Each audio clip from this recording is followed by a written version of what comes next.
In the glittering world of post-war Hollywood, no one embodied rugged masculinity more than Jeff Chandler. With his towering 6'4" frame, prematurely silver hair, and deep baritone voice, Chandler was the archetype of the 1950s leading man.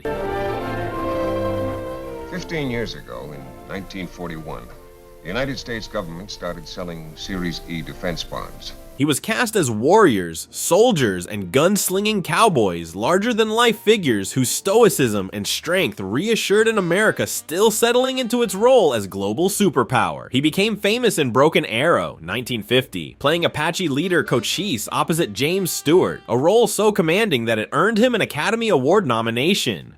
From westerns like Yankee Buccaneer to melodramas where he locked horns with Orson Welles, Chandler's screen image was that of the ultimate man's man, a symbol of power, grit, and reliability. And yet, decades after his untimely death in 1961, that carefully constructed image was blown apart by one revelation that no studio publicist could have ever prepared for. In 1999, champion swimmer turned actress Esther Williams, Chandler's co-star and sometime lover, dropped a bombshell in her autobiography, The Million Dollar Mermaid. Tucked between anecdotes about Hollywood glamour and MGM's golden age was a story that sent shockwaves through tabloids and television talk shows alike. According to Williams, the man America idolized as its straight-shooting cowboy hero was privately happiest not in boots and spurs, but in chiffon dresses, silk stockings, high heels, and wigs. Williams painted a lurid scene that read like Pulp Fiction. One evening in 1957, during their torrid two-year affair, she claimed she came home to discover her towering lover not as the stoic Cochise, but standing in a red wig, flowered chiffon dress, makeup perfectly applied, and expensive heels strapped to his size 13 feet. "I froze at the bedroom door and started screaming," she recalled. "I couldn't stop myself. Suddenly, I couldn't make sense of a large piece of my life. Here was my lover, a strong, manly figure by anyone's estimate,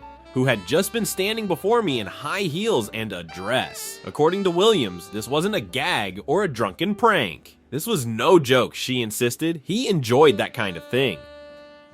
Chandler allegedly confessed that his father had abandoned the family when he was young, leaving him to be raised by his mother and an aunt who despised men.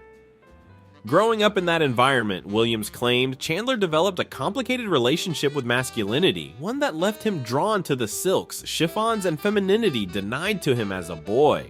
She said she later discovered a closet in his studio brimming with women's clothes, dresses, swimsuits, lingerie, as though the virile screen idol had been living a second life, one his fans could never have imagined. The book's release detonated like a scandal grenade. News magazines like Dateline NBC and Entertainment Tonight eagerly repeated the story, splashing Chandler's name across late-night chatter nearly 4 decades after his death. Tabloids screamed with lurid headlines, "Cowboy star preferred heels to spurs." Suddenly, the man once marketed as Hollywood's epitome of masculinity was reimagined as its most shocking secret. But almost as quickly as Williams' revelation spread, a wall of outrage and disbelief rose to defend Chandler. Friends, colleagues, and fellow actors rallied to his name, dismissing Williams' story as slanderous nonsense, the posthumous equivalent of a mommy dearest expose.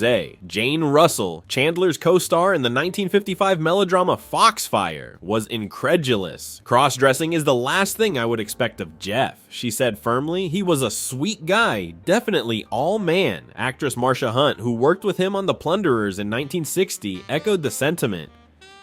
"I never heard a word or whisper that intimated that about Jeff. He was widely liked and admired, a very dear man and a generous, unassuming actor."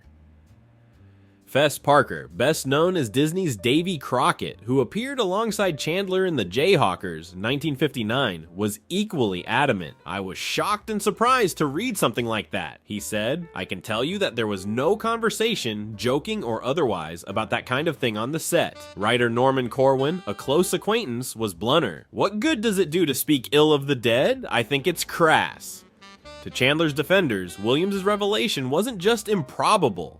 It was cruel. He had died young at just 42, following complications from back surgery in 1961. He couldn't speak for himself, couldn't deny or contextualize the claims. To paint him, decades later, as a man whose deepest secret was silk and satin felt, to many like character assassination designed to sell books. Williams, however, refused to back down. She waved off the backlash as naive. According to her, the truth about Chandler's proclivities had been common knowledge in Hollywood for decades. She said she had first mentioned it in a 1960s interview with journalist Gail Sheehy, and she republished the story not to destroy Chandler's reputation, but to wrestle with her own confusion about why she, Esther Williams, had found herself caught up in such an unusual relationship. "If you really think about it," she said, "the one who was the victim was I. I'm searching my own mind, asking, why did I attract this particular aberration?" It became a classic Hollywood standoff, one woman's memory versus the denials of dozens who claimed to know the man best. And as with so many scandals from that era, the truth remained frustratingly elusive. What complicated the matter further was Chandler's own life story. Born Ira Grossel in Brooklyn in 1918, he was the son of Jewish immigrants. Raised primarily by his mother, he spent much of his youth sketching and dreaming of being an artist. He studied art, launched a traveling theater troupe, and served in the U.S. Army during World War II before heading west to try his luck in Hollywood. Unlike the sons of privilege who dominated the studio system, Chandler built himself from scratch. When Hollywood discovered him, it wasn't because of an aristocratic pedigree, but because of his striking looks and undeniable presence. Even those friends couldn't deny Williams' conviction. She told the story with such detail, such certainty, that dismissing it outright felt too simple. She described not just one shocking moment, but a pattern of behavior. Closets filled with women's clothing, therapy sessions with a counselor who was himself a cross-dresser, Chandler's pleas for her to stay despite his secret. Could she have fabricated all of that? Or had Chandler successfully kept one part of his life so compartmentalized that even close colleagues never suspected? Hollywood history is littered with similar questions. The studio system specialized in manufacturing illusions, in presenting its stars as symbols rather than people. Men who were gay lived straight lives for publicity's sake. Women who were bisexual or had affairs with other women were kept under tight wraps. Scandals were buried by powerful publicity departments. If Jeff Chandler had harbored a hidden passion for women's clothing, it would not have been unprecedented for the time.